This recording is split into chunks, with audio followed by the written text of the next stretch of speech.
Record. All right. So thank you all for your patience with this. And we will go back to a screen share to talk about the obituary.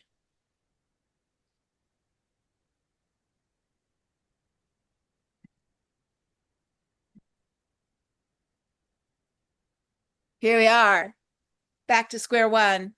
The obituary, which I think is something that, we don't naturally want to think about.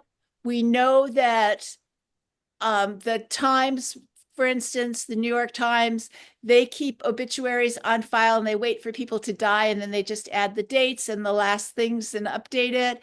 And everybody is all prepared. And that's kind of what we want to take as our model also. And the why of why it's so important for us in particular as artists, as women artists, is that it serves as an important document and reference for other publications, for newspapers, magazine articles, for Wikipedia, and for any scholarship. It becomes a document that's accepted as verifiable and true and factual and really serves to make life easier for anyone who's going to write about you. So I want to say that I attended online a program that the Artist Legacy Foundation organized with Jessica Siegel. And Jessica is a writer in New York. Her mother was an artist, and her mother, when she passed away, became the focus of Jessica's interest and involvement with legacy, with artist legacy. And some of the things, and you'll see beyond this image that's from her, one of her slides, that you'll see my cursor on all of these images that I screen shared. And I just want to be very clear that she passed all the slides on to us, but in reusing, I want to make clear that this is not my research. This is Jessica's, and I think this is an amazing undertaking. And I really appreciate the fact that the Artist Legacy Foundation made this available to us. So one of the things that Jessica came up against was the cost of paying for an obituary to appear. It is phenomenally expensive, and we can just anticipate that every year this cost would go up. You can see here the numbers that she's giving, that you all have a lot of experience writing bios that are 100 words or 1,000 characters or 500 words. You have all these constrictions and you know how tight you have to be. And when you think that 100 words is going to cost you $1,250, and maybe that was like last year, I think. No, and we don't know what tomorrow it's going to be. You actually want to be able to use other sources and get some documentation that's not going to cost. So this is information to put down for yourself and to share with family members, or just to have in your papers for anyone who's going to take on that responsibility. And a good reason to have everything in good shape for them so they don't have to look back and do research on when you were born and the name of the town and how you lived in this place and moved to that place and studied here and with this person. And so if you write that all down, that will be a huge savings and motivation for anyone to be able to take this to some of these other sources.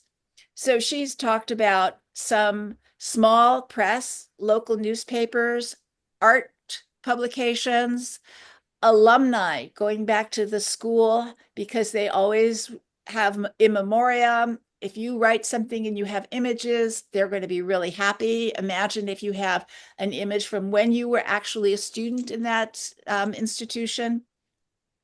Images if you were a young artist who won a prize in a school, and you have photos or you have any kind of documentation like that that you can include in this file along with your obituary and let your person know that these are the schools you attended and these were the dates that you were there. Let them know all of that, even if it's not included in the text of your obituary that you write.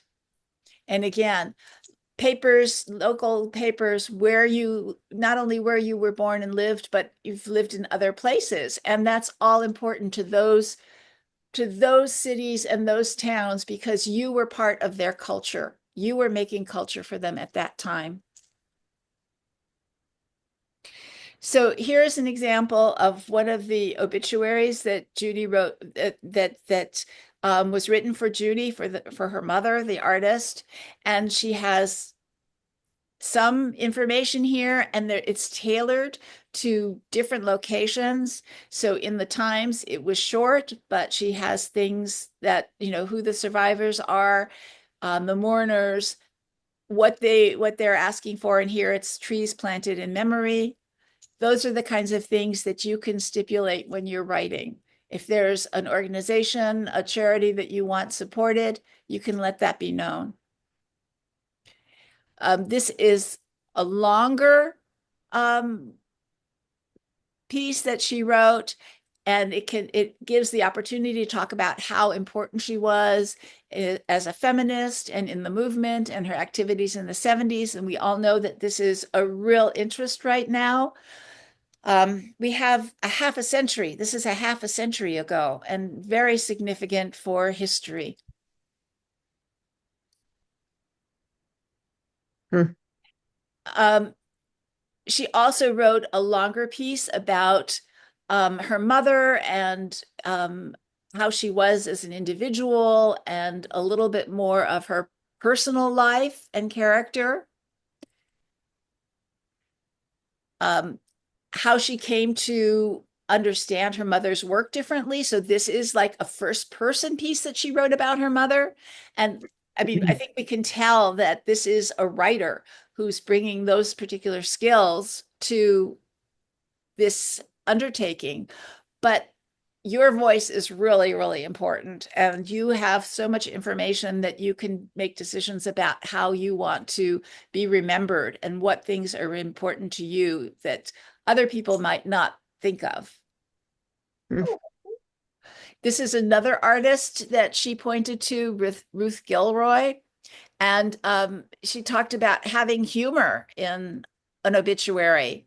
So this is really very funny. I mean, I just have to say that um, she she talks about birth order and having siblings with a 15-year span, and that the unplanned birth caused a years long rift between her parents. And I mean, there's humor in this, and that's another way of dealing with something that can be very, very difficult also. Um, Thinking about the headline and what you want to have in your headline. Here's another artist, Martha Diamond, painter of New York, her own distinctive lens, another photographer. Um, what you can have in terms of really a succinct description of what this artist represented, what her work represented, what her interest and focus was. Again, another, you can have a quotation. Here she quotes Roberta Smith. You can have a quotation of a critic, of a curator, of another artist. It could just be another artist that you quote and have that added in.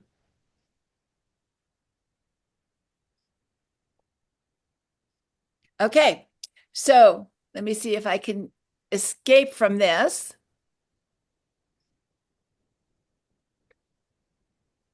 Um, all right, let's get back to, You're here. okay. Yeah. So I wanted to show you that. And then I had another document also, one other thing to show you. So let's see.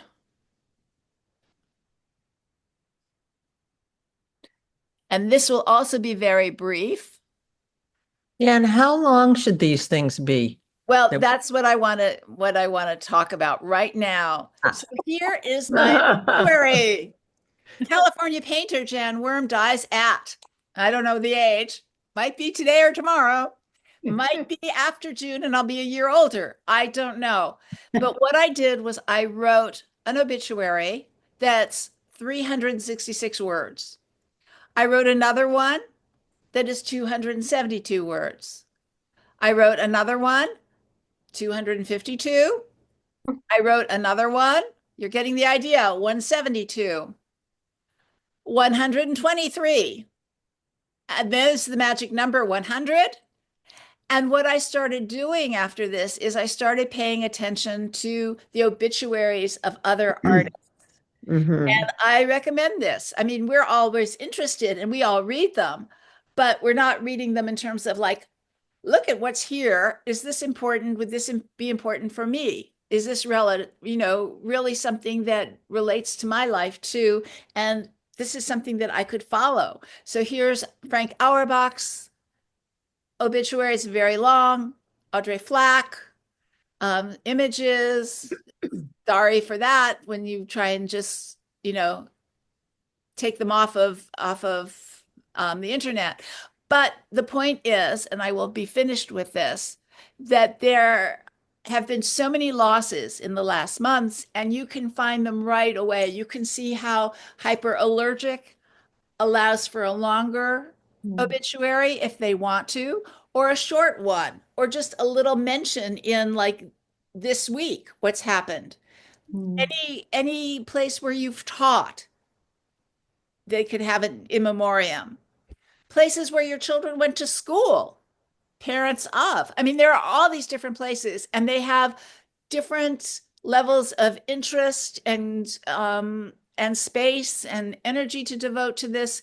So if you are able to write something, just write everything you want, and then kind of pare it down, pare it down, pare it down. Or you can work the other way. You can just like have something skeletal and then elaborate or add a story, add an adventure, add something of significance, add a quote.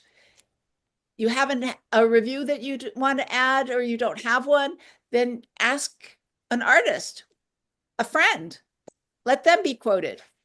Hmm. And I'll tell you that this may seem really strange, but it's easier to do it now than for your friend And later. later, Yes. I mean, I've had to give eulogies, it's called overkill. talk to, yeah, it's much harder. So this is much better way to do it. Anyway, I wanted to share that with all of you. Thank Thought it you. was Thank important. you. Thank you. That's good. Yet another daunting task. It it Well, is, can I but say it one thing? isn't because you can write it with humor, Liz. I mean, you of all people, you can write it with humor. You can write it in different moods. You can think, make a list of where you might want to send them, and you could write like 10 different No, that's great. obituaries. Right. It's great. That was a great help. You can even write what you want at your memorial service and you want them to serve for refreshments. You could say, Mary said that she really wanted everybody to have popcorn and ice cream at her memorial. And that's what they all did for her. That's great. And it seems like we've all written so many biographies. I mean, almost every show they want to have a little bio, and we could just put this together and have a Can use pastime. them. It's not really a hard thing to do. Not Right. at all. Not at all. So, And even what we've written for the Baywall books. Right. yeah, The Right. Chronicle charges, I know my partner died. I had to Yeah. investigate this and my brother and everybody. And so if they really like it, they'll print it for free. So in the Really? Chronicle, there are a couple that are always printed for free. And then the other ones in the other section, the two on the front page are the free ones. Ah, Wow, that's So- good to know. the other thing is like when you're really super famous, Yeah, right. obviously everyone's writing about, and publishing these because you're a person of great note. But to be quite honest, the women of Bay Area Women Artists Legacy Project, whom I'm addressing here, are not really of that stature. We just aren't. And Well, the Berkeley Monthly, the Berkeley digital Yeah, paper. they Berkeley print it for side. free Yeah. If you live in yes, Berkeley. right. I don't think it's So free. we're talking about the Chronicle, the LA Oh. Times, and the New York Times. And for the New York Times and the LA Times and the Washington Post, Yeah. if it's important to you to have your obituary there, then there should be money put aside for it. Yep. That's all. Ah. I mean, that's a standard. There's not equality in that respect. There was one in the New York Times bad. when I was looking that was really short. It was the shortest one, just like my brother's, but it said, "Our father, he loved hats." Was that the whole thing? Berkeley side is free. That's good. Yeah. It is? Yeah. Oh, right. Yeah. Yeah, Chronicles side's as free, much yeah. as the New York Times. Yeah, Chronicles a lot. Yeah. Yeah. I think it's really nice when whoever is going to be doing this for you gets it to your hometown, Yes. because there's people you went to school with there Yeah. that may Mhm. not read these other publications. Yes. And, it's nice for them to know you were, well, what I find is I read the obituaries every day and I'm like, nice to know about these people. Wish I'd known them when they were alive. Yeah. Yes. Yes. What a wonderful life they lived and the things they accomplished and did. And the originality of all of these lives. Like I would never have thought of doing this or going here or yeah, it's really incredible. Really incredible. And can I quote my mother? She used to read the Irish sports page. That was the obituaries. Yeah. Oh, Yeah. So I think we've addressed this, right? And we'll sign off on this session. We'll come back and have some more discussion of what you've all been up to during the past.